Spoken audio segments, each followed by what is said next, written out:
In this master game, we get to see the white pieces play g3, accepting the double pawns and eventually win the game in style. Now, I've told you before, Capablanca used to enjoy more the queen c2 variation, trying to keep the pawn structure healthy. But guys, there's one thing that many of us don't learn until later in our chess career.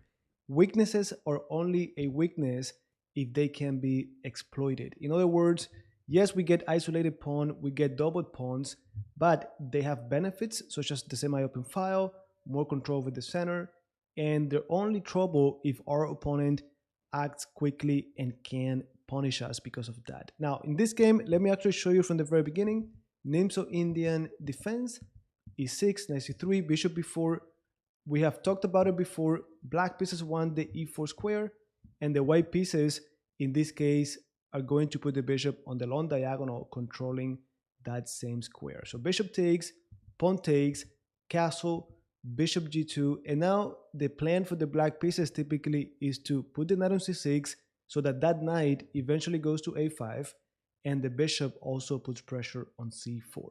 So again, yes, it is a target, but it is only going to be a weakness if they can actually act on it. So d6 was played, then knight goes to f3, knight c6, being consistent with the main plan of these possessions.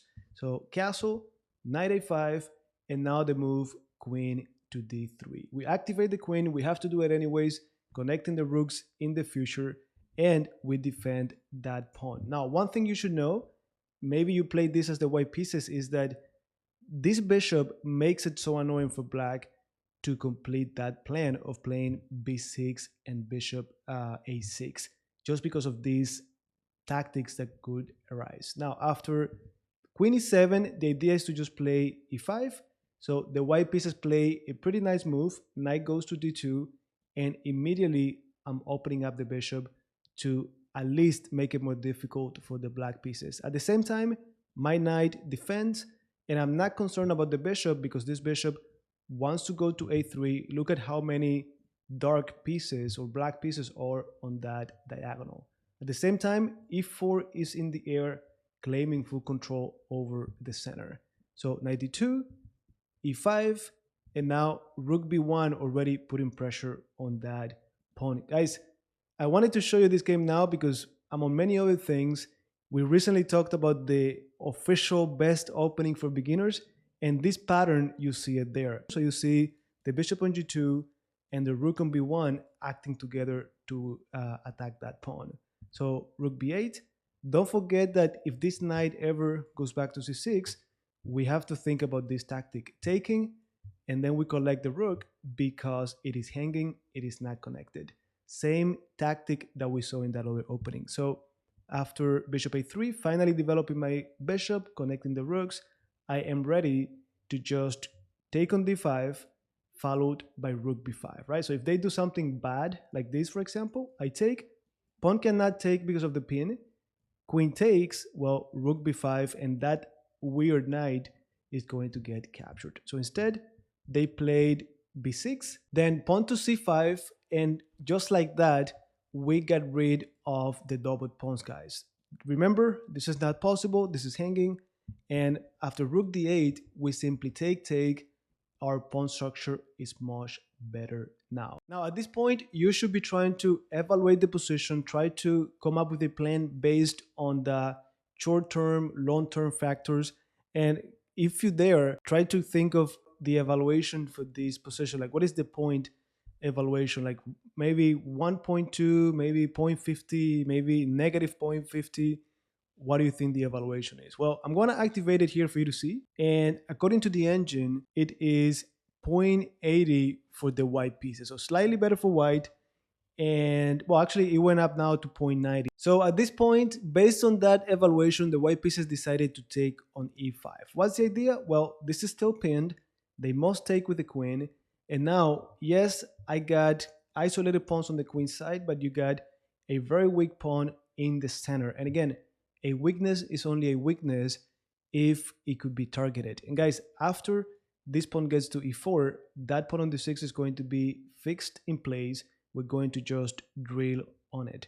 Now, f4 was played first, gaining more space at the expense of the queen, pawn to e4, then bishop g4, rook e1, knight b7, and now very interesting maneuver. Queen a6, attacking the pawn, knight goes to c5, and then queen f1. Now, what was the idea behind this move? Well, look at this. According to the white pieces, they wanted to play queen f1 right away. But they were concerned about queen a5, right? Just switching from the king side to the queen side, putting pressure on our weaknesses. And then we were going to be at least a little bit uncomfortable, right? Well, just because of that, the white pieces went to a6 first, making the knight move, and now the queen doesn't have it so easy to transfer over to the queen side. So only now, queen f1, bishop c8, bishop f3, get out of here. And now, guys, there's a move that when I was reviewing this game, I couldn't figure out the next move. It's a strategic move.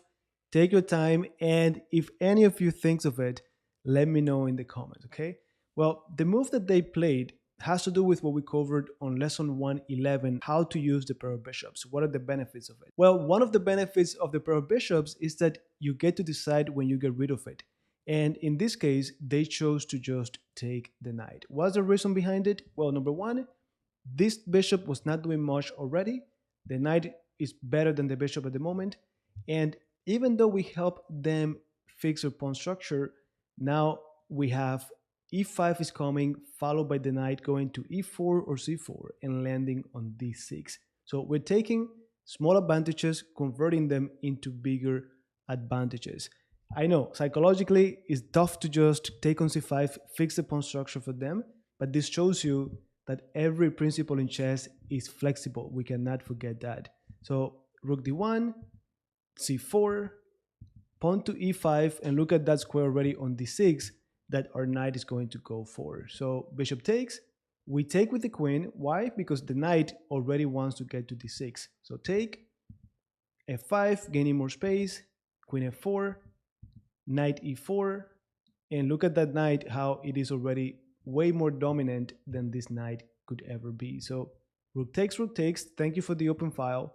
And after rook d8, claiming it back, guys, see if you can think of this move. Someone played it, actually, in the video where I played the intermediate bots with the best opening for beginners, one of the engines played this move against me. And the move is, instead of taking, they just put the rook on d5.